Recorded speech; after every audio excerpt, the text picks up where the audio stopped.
Good morning. আবারও একটা নতুন সকালে আমার নতুন একটা ব্লগে সবাইকে অনেক স্বাগত।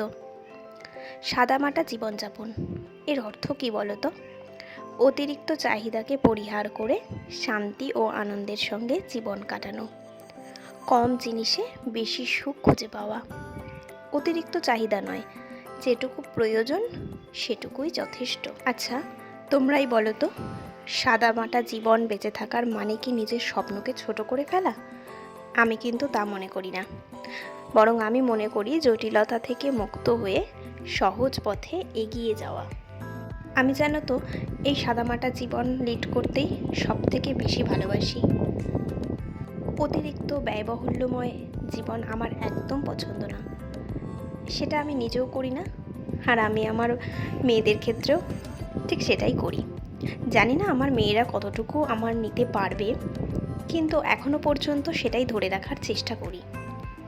ও হ্যাঁ, জানো তো, আমার এই সাদামাটা জীবন নিয়ে অনেকের অনেক কটূক্তিও আছে, অনেকে আবার ব্যঙ্গও করে, কিন্তু তাতে আমার খুব একটা কিছু আসে যায় না, কারণ আমি যেরকম সেরকম থাকতেই বেশি পছন্দ করি।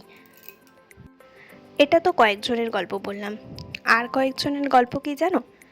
আমার এই সিম্পল লাইফস্টাইলটাকে তারা দুর্বলতা ভেবে নেয়, ভাবে যে আমার মধ্যে রাগ, অভিমান, কষ্ট, দুঃখ কিছুই হয়তো নেই।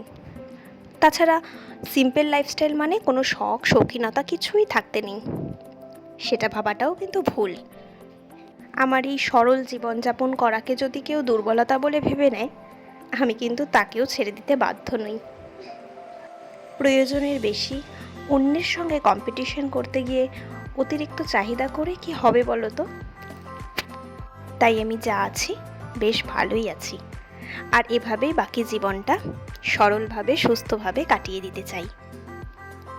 আজ দেখো, ছোট রানী গপুকে স্নান করাচ্ছে। ওর অনেক দিন ধরে ইচ্ছে ও স্নান করাবে, ও মোছাবে, তাই আর বারণ করিনি।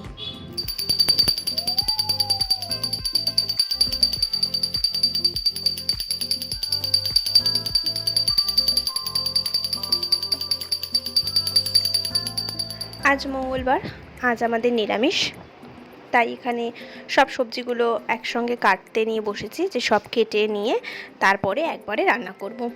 এদিকে পটল দিয়ে সর্ষে দিয়ে একটু করব, আর সয়াবিনের তরকারি বানাবো, আর ডাল করব।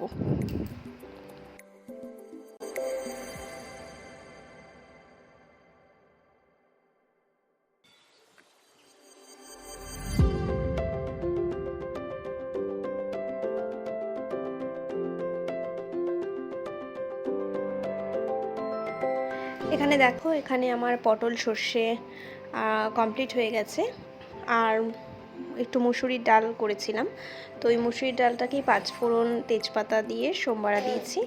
আর এদিকে করব লাস্টে সয়াবিন।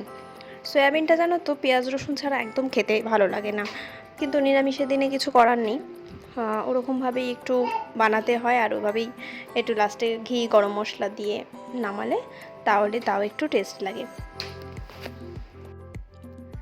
রান্না করে ওপরে এসে কতগুলো বালিশের কভার আগের দিন কেচে রেখেছিলাম, তো ওগুলোকেই পরিয়ে নিচ্ছি।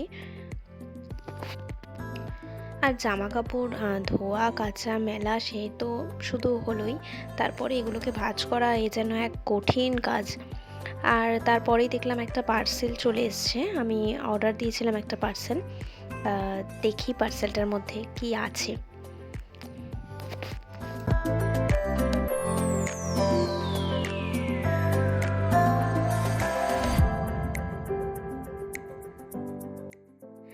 তোমরা আশা করি বুঝে গেছো এর মধ্যে কি আছে। এটা আমার খুব দরকার ছিল এই জিনিসটা, কারণ হাতে ধরে ক্যামেরা করতে একটু অসুবিধেই হচ্ছিল। তো আজকে দেখলাম পার্সেলটা চলে এসেছে, এবার আশা করি কাজ করতে আমার একটু সুবিধে হবে। তো তারপরে দুপুরে খাওয়া দাওয়া করতে নিচে চলে গিয়েছিলাম। মাম্মামও আজকে আমার পাশে বসে কি সুন্দর টেবিলে আমার সাথে খাচ্ছে, দেখো। Good evening. এই যে আমরা ইভিনিং স্ন্যাক্স নিয়ে তিনজনে বসে পড়েছি। চা আর বিস্কুট খেতে দিয়েছি ওদের দুজনকে। মামাম তো স্কুল থেকে এসে একটুখানি শুয়ে রেস্ট করেছিল, তারপর বললাম একটু চা বিস্কুট খা, তাহলে শরীরটা ভালো লাগবে। তারপর আমাদের পড়ার টাইম, আমি 1 ঘন্টা পড়িয়ে নেব, তারপর আবার স্যার আসবে।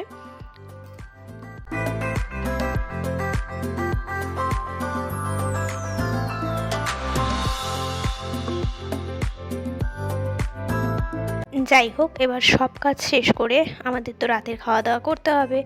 তাই জন্য আজকে ভাবলাম যে একটুখানি পোলাও বানাই। ফ্রাইড রাইসটা আবার ওদের বাবার খুব পছন্দ, কিন্তু ফ্রাইড রাইসের সেরকম কোনো সবজি ছিল না বলে মাম্মামের পছন্দের পোলাও আজকে রান্না করব। বিকেলবেলাতেই চালটা ধুয়ে জল ঝরাতে দিয়ে রেখেছিলাম, আর তারপর জলটা শুকিয়ে এলে তারপর ওর মধ্যে একটু আদা কুচি, বাসন্তী পোলাও যেহেতু করব তাই জন্য একটু হলুদ গুঁড়ো, নুন, চিনি আর একটু ঘি দিয়ে ভালো করে এটাকে মাখিয়ে অনেকক্ষণ রেখে দেব।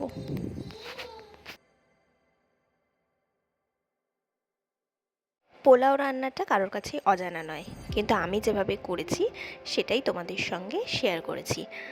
জানো তো, পোলাও রান্নার সবথেকে বড় টেনশন হচ্ছে পোলাওটা ঝুরঝুরে করা। আমারটা হয়েছিল মোটামুটি, কিন্তু আরেকটু ঝুরঝুরে হলে বোধহয় একটু বেশি ভালো হতো। তো যাই হোক, খেতে কিন্তু মন্দ হয়নি। আজকের দিনটা এখানেই শেষ করছি। কেমন লাগলো আজকের ব্লগটা অবশ্যই কমেন্টে জানিও, আর দেখা হবে আবার নতুন কোনো ব্লগে। ততক্ষণের জন্য ভালো থেকো, সুস্থ থেকো, টাটা। আর সবাই কিন্তু আমার পাশে থেকো।